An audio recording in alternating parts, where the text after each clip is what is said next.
Jordan Peterson cannot stop crying. He cannot stop crying. Here he is discussing the youth. And he doesn't just cry, he yells. And you think, well, we're going to destroy the planet. We have to do this. We have to demoralize the youth to be ethical. It's like, yeah, really, that's your theory? You're going to demoralize young people to be ethical? That's your theory?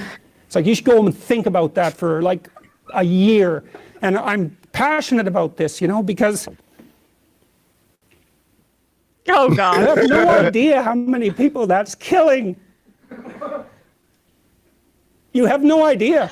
I see people everywhere, all over the world. They're so demoralized, especially young people with a conscience, because they've been told since they were little that there's nothing to them but corruption and power. It's like, how the hell do you expect them to react? Well, I shouldn't do anything then,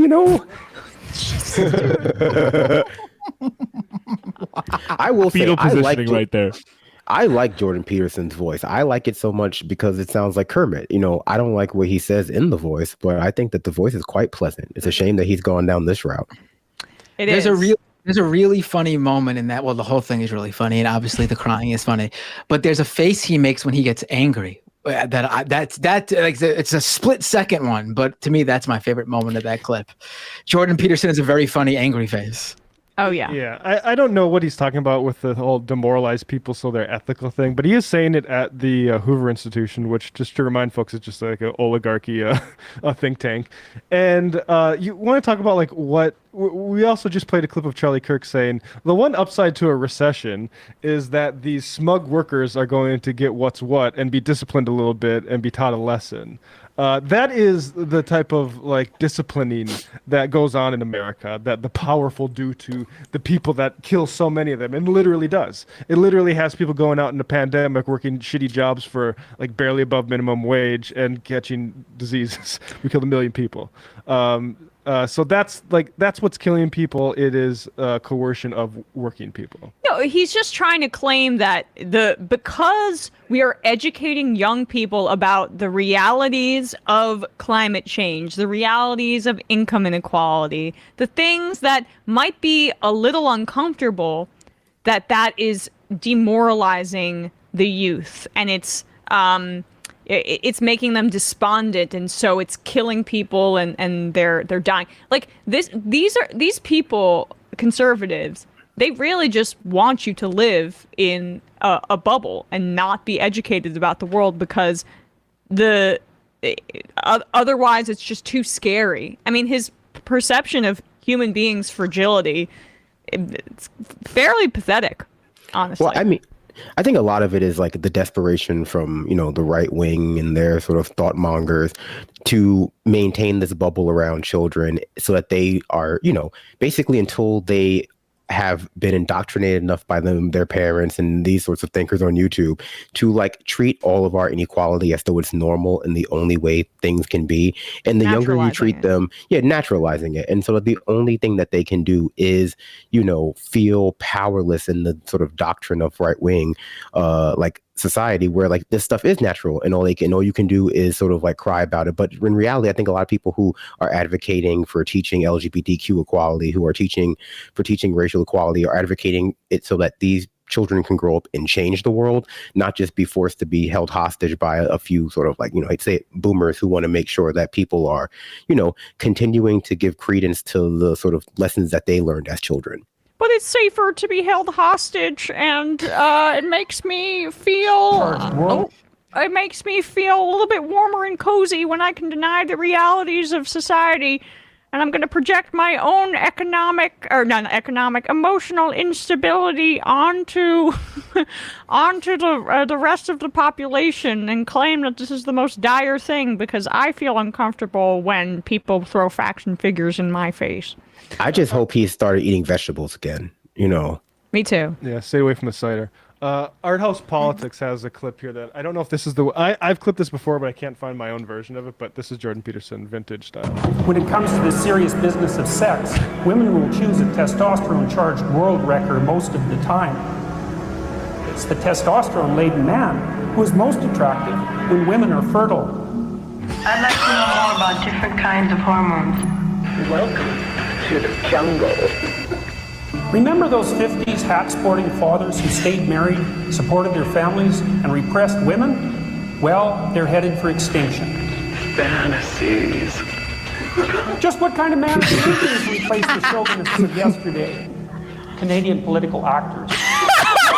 Sensible work to do. Perhaps it's time to find a tame, lower status boy. I would have said, not enough testosterone. I'm Jordan Peterson. Sophistication.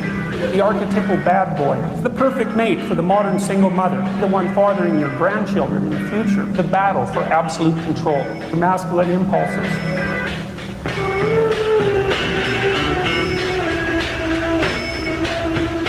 Here's a thought. A portable Nintendo. Very popular and encourage desirable behavior. I can't get over the hat he's wearing while saying these things. The hat he's wearing while saying these I was about to say, all incels can project and connect with me because of the hat that I've chosen to wear. It's a fedora, only worn by sexless men. When you put the hat on him and with like the sort of warm wash over it, it just like it removes the illusion that what he's saying has any sort of real intellectual rigor behind it. And he just sounds like every other like pickup artist that was really popular in the early 2000s. Like there's no difference between like him and Mystery from the pickup artist show, other than the fact that I think Mystery was also Canadian too, other than the fact that Mystery seemed to have like occasionally good advice. And this guy just breaks down in tears. No, he just, ignorance is bliss, but I'm going to like put more words in it and yeah. Hold on, I had to look it up. How did you remember that Mystery was Canadian? I never forgot.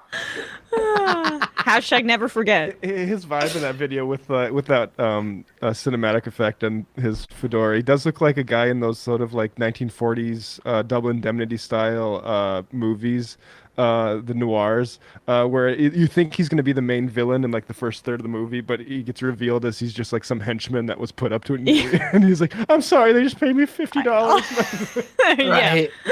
The hero lets him go because he's not worth it. It's like, damn, how far does this go up? I thought I found the guy. That's kind of him, right? Like he's pathetic. He's not worth it, but he is fun to mock. Oh, is he fun to mock? And what's also funny is that all these guys. Like this older crowd of like, Crowder makes sense in like the like Bill O'Reilly lineage, but they're adding all these weirdos. Yeah. Right? Like Peterson and the Weinsteins, like that aren't that like pretend they're not conservative and stuff like that. It's weird to see how that's going to play out as all these guys develop their mental illnesses. Well, I mean, through affluence. I feel like the far right is very insecure about the whole, like we're not allowed on campuses train of thought in their head. So the fact that Jordan Peterson is like a college professor, like really like gives this air of legitimacy to like a lot of their ideas that otherwise, it doesn't have. That's why they also let in any like terrible comedian, like an old Benjamin thing. Like they're mad that right wingers aren't funny. And that's like a big part of their pathology. So like a lot of this is just like, okay, anyone who has a doctorate, no matter how unrelated to what we're talking about, is given special, like, a special platform because there are so few of them who are willing to advocate like for right wing insanity, except for economists, obviously. Just like, whenever like anti-vaxxers find anybody who has like any kind of scientific, any sort of argument for scientific adjacency, like chiropractors or like first year nurses, like they push them forward. Yeah, they just push them forward because they just need that kind of legitimacy and they're always grasping for it. Always. At least in certain circles. The funny thing about Jordan Peterson that I recently ran into was I had on Scam Economy Ryan Broderick, who attended the Bitcoin conference in Miami like a month or two ago. And Jordan Peterson was the main speaker. And interestingly enough, all the people speaking there were obviously had like right-wing ties for the most part. And they're all super bullish on Bitcoin. It's going to save the world, change everything, going to fix all of our problems. But then main eventer Jordan Peterson comes on stage. And he honestly, like obviously he was promotional of it, but then he also had some like real sort of like warning takes and why like Bitcoin, if Bitcoin did take over, why that concerns him. And now, it could crumble the financial system and not in a good way like they all think. And Ryan Broderick, who was there, was telling me when I was talking with him, he was like, it was interesting because they were hooting and hollering for him when he came out.